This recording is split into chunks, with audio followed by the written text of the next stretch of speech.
Begitu Rasulullah dibidangi oleh dua bidan, Rasulullah itu bukan keluar dari apa namanya barang ibunya, bukan. Yaitu dijelaskan dalam keterangan Rasulullah, keluar dari perut ibunya bawah pusar sebelah kiri. Di bawah pusar ibunya sebelah kiri, maka ada istilah lahir sesar.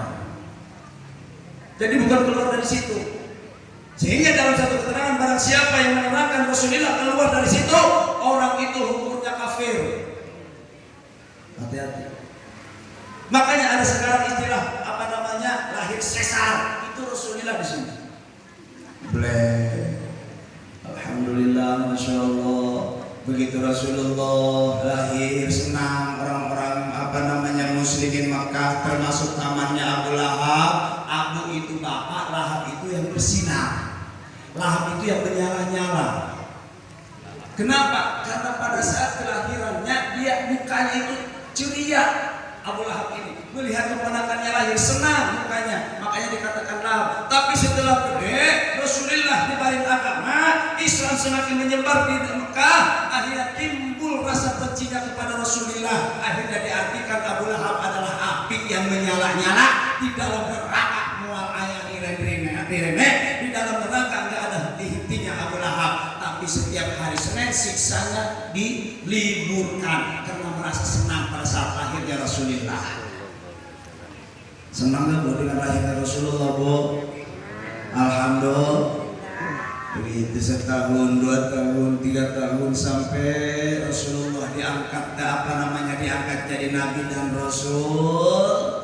Langkah pertama Rasulullah adalah mengangkat derajat kaum ibu-ibu, mengangkat derajat kaum perempuan. Rasulullah begitu jadi Nabi dan Rasul, diangkat Nabi dan Rasul, derajat kaum perempuan diangkat oleh Rasulullah. Yang dulunya sebelum Rasulullah lahir, perempuan hanya jadi budak nafsu, ditempatkan di bar-bar yang sekali pakai ganti yang baru. Tapi begitu Rasulullah diangkat jadi Nabi, diangkatlah derajat ibu-ibu. Kata sahabat, ya Rasulullah, siapa di dunia ini yang harus kita muliakan ya Rasul? Ibumu. Siapa lagi ya Rasul? Ibumu. Siapa lagi ya Rasul? Ibumu. Terus siapa ya Rasul? Bapakmu. 3 kali nama ibu-ibu disebut, sekali nama bapak dipanggil. Artinya inilah derajat ibu-ibu mulai diangkat oleh Rasulullah Sallallahu Alaihi Wasallam. Kedua, derajat ibu-ibu diangkat. Al jannatu tahta aqdamil ummahat. Surga ada di bawah telapak kaki ibu. Gak ada hadis yang mengatakan surga ada di bawah telapak kaki bapak. Ini apa artinya? Ibu-ibu ini sangat dimuliakan oleh Rasulullah, sehingga di dalam sholatnya pun dimuliakan, di dalam kehidupan dimuliakan. Surga ada di bawah telapak kaki ibu. Makanya kita jangan sampai durhaka terhadap orang tua ya Pak ya, yang masih punya orang tua ataupun yang sudah meninggal orang tuanya. Di Cukung Juara masih mending datang ke Wali Songo Jawa Timur. Wali-wali Songo jarah. Begitu makam orang tua di pemakaman umum nggak ketemu. Begitu mau lebaran dijarahin, dulu bapak kamu ini dimakami di sini dekat Kedongdong. Kedongdongnya ada yang nebang.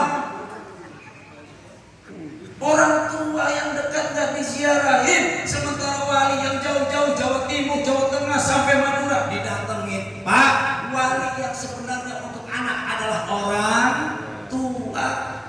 Kenapa dasarnya? Apa dasarnya? Ridallahu fi ridal walidain wa sukhtullah fi sukhtil walidain. Ridha Allah ada pada ridha orang tua, murka Allah ada pada murka orang tua. Kalau kita punya anak nakal, udah nggak usah bawa-bawa aku ke rumah ustaz, ke rumah kiai, nggak usah. Ini Pak Ustaz, tolong ya doain anak saya Pak Ustaz. Kenapa? Nakal bener. Ngaji orang gelem, sholat orang naik, nakal mabok sama Dina. Tolong doain Pak Ustaz, ini akuanya. Ustaz bangun jam 11, jam 12, jam 1 bangun buat doain anak bapak, anak ibu. ditiupin. Besok diambil, Pak Ustaz, air aqua anak saya ini Bu, nanti minuminnya baca ini, baca ini, baca ini. Begitu ngaplok dibuka 5.000 ya. Atau mantul doang nih. Tapi orang tua nggak ada istilah mantul. Mantep doang orang tua. Ibu jam 11, jam 12, jam 1 bangun, bawa aqua, wudu, sholat tahajud, siapin aqua. Sholat tahajud minta sama Allah, ya Allah, anak hamba besok mau ujian, ya Allah, anak hamba besok mau melaksanakan tes, ya Allah, berikan kemudahan, ya Allah, terangkan hatinya, mudahkan dalam segala urusannya, ya Allah, tiupkan ke air itu. Besok panggil nak sini nak, minum air aqua, doa ibu ini nak, insya Allah ibu ikhlas mendoakan ridho Allah ada pada ridho orang tua. Kalau bapak ibu ridho mendoakan anak, insya Allah tidak ada yang tidak mungkin. Mustajab doa orang tua. Doa mustajab cuma mendorong doang. Lamun doa bapak ibu semet maning, didorong sama doa ustaz, cus nyampe. Tapi yang dominan itu bapak ibu yang harus mendoakan. Ini membawa aqua ke rumah segede aqua buat 8 sekali bawa. Orang tuanya jam 12, jam 1 molor Pak. Gimana anak kita nggak mau nakal? Inilah derajat orang tua sebagai ibu. Al jannatu tahta aqdami ummahat, surga ada di bawah telapak kaki ibu. Bapak ibu hadirin hadirat kaum muslimin muslimat rahimakumullah. Apalagi Rasulullah diutus ke alam dunia ini mempunyai satu tujuan. Innama bu'ithtu liutammima makarimal akhlak. Aku diutus ke dunia untuk menyempurnakan akhlak.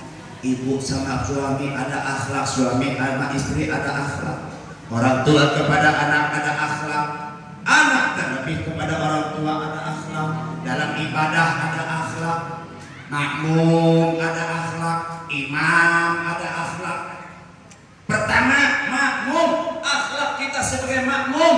Pertama, jangan suka mendahului imam. Jangan mendahului imam. Dicukung apa kalau sholat taraweh, imam belum rukuk, makmum udah takbir belum, wah lapar. Apalagi kalau imamnya lama dikit aja bacaannya telat, wah udah. Siapa imamnya? Si Udin. Siapa imamnya? Si Udin, cepat mantap. Karena zaman sekarang apa? Begitu jadi imam tarawih lambat. Bismillahirrahmanirrahim. Alhamdulillahi rabbil alamin arrahmanirrahim maliki yaumiddin. Wis diomongaken, diomongin. Tapi begitu baca Fatihahnya syakat. Bismillahirrahmanirrahim. Arrahmanirrahim maliki yaumiddin. Ya kan doa ya kan ayo suratul mustaqim suratul ladzina an'amta alaihim. Amin. Mantap. Ya jempol padahal Fatihahnya tetap bener. Makharijul hurufnya orang kena, tajwid panjang pendeknya sama aja. Di mana rukun sholat enggak sah, maka sholat lagi orang sah. Wih, saya sebulan sholat tarawih, bangun sebulan, setahun tarawih, wah menang pahala, nggak berdapat pahala tarawih. Karena rukunnya ini fatal. Fatihah itu adalah rukun sholat. Di mana rukunnya nggak sah, sholatnya orang sah. Makanya cari imam itu yang tartil. Bismillahirrahmanirrahim. Tarawih Bismillahirrahmanirrahim. Pasti makmum kapan piren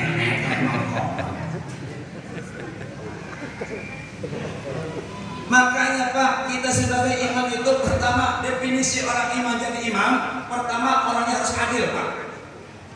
Harus adil. Adil di sini gimana? Kalau dalam imam sholat tahu situasi dan kondisi. Makanya begitu jadi imam masuk ke pengimaman jangan langsung takbir. Lihat dulu jamaah kanan banyak yang tua, yang kiri oh banyak yang tua. Kalau banyak yang tua baca suratnya aja dawa-dawa. Inak dewes ketermulhu. Kenapa? Orang tua kalau sholat kelamaan berdiri kepanjangan suratnya gemeter, benar nggak Pak? Enggak kayak apa ya? Masih kuat lututnya, masih kuat 3 ring semalam ya. Gemeter Pak orang tua mak. Bismillahirrahmanirrahim. Alhamdulillah. Akhirnya apa betul? Itisiu dindawa amat baca surat. Padahal lagi sholat. Harus adil, harus tahu situasi dan kondisi. Wih, cina saya penjaga bisa yang panjang-panjang. Wih, kulhu baik.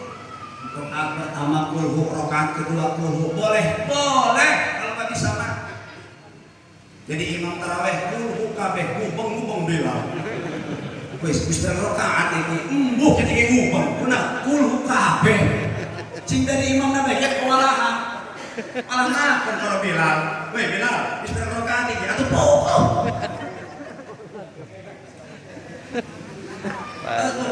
Ini jadi imam ini harus adil, harus tahu situasi dan kondisi jamaah. Kembali akhlak, etika Rasulullah diutus ke alam dunia untuk menyempurnakan akhlak. Di dalam sholat ada akhlak. Yang tadi makmum jangan suka mendahului imam. Jangan. Jadi imam gimana? Ikut aja dari belakang. Allahu Akbar. Gak usah kuat. Imam itu ukuran suaranya asal terdengar oleh telinganya. Allahu Akbar, Allahu Akbar. Ini jadi imam separuh PDW Pak, maaf. Kebanyakan saya pengajian yang atensi buat imam itu imam paling banyak Pak. Ustaz kalau si bahas imam ya udah paham. Ternyata tempat saya juga ada ini. Kalau ada tamu aja, baca surat sabitis. Kalau ada tamu, lemah, aja dapat lah. Mimpin tahlil, udah doain aja, khusus buat mayit, udah cukup. Kesananya Rabbana atina fid dunya hasanah, jangan panjang-panjang doanya. Imam harus peka, di mana jamaah aminnya masih tenang, berarti masih nyaman. Amin ya Allah.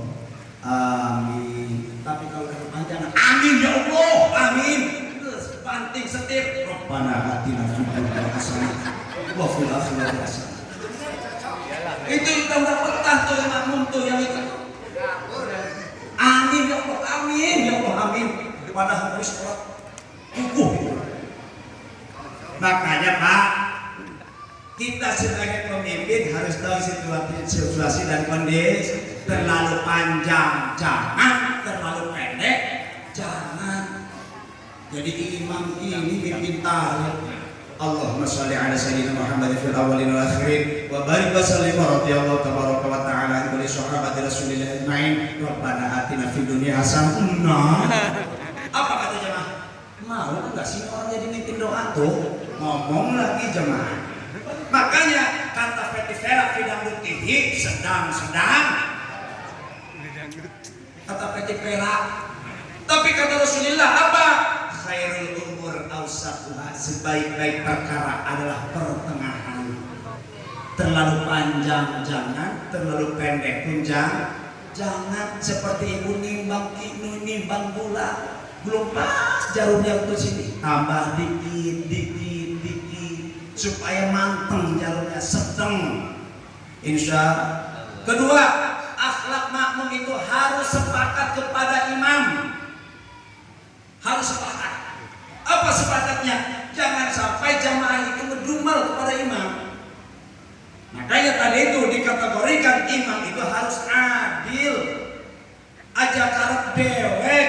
Walaupun bapak seorang imam yang biasanya baca surat panjang, biasanya kalau umpamanya jadi imam udah jangan panjang-panjang. Tapi kalau sholat sendiri silakan nek yasin tapi lu kali balik ini. Atas jadi pemimpin nggak boleh kita memaksakan kehendak. Walaupun kita sering senang membacaan surat panjang, tapi kalau jadi imam nggak boleh. Kenapa? Yang kita khawatirkan jamaah jangan sampai ngedumel. Akhirnya apa? Begitu kepanjangan, siapa imam yang seudin bis ke masjid itu jamaah hilang siji. Iki Jumat sampai sini imamnya udin, kita marah Jumat karena bela sedang tuh. Akhirnya apa? Jemaah kita rusak pada hilang. Inilah beban DKM. Kalau ada sudah seperti itu jamaah kita ngomongin imam nggak baik, langsung DKM ambil tindakan. Maaf Pak, karena daripada jemaah kita yang rusak, mending Bapak yang kita keluarkan satu orang, insya Allah. Ini DKM ini berat ini, dikeluarin, dimarahin sama dia orang. Pak jangan nanggung, awas, ini tugas DKM. DKM itu berat tugasnya, mencantumin nama ini khutbah, nama ini imam, harus tahu imam ini bagus nggak bacaan Fatihahnya. Ih, pembahasan itu gampang jadi DKM. Ngatur, kalau bisa jadi imam itu adalah orang yang terbaik di antara kita, khususnya dalam bacaan Al-Qur'annya.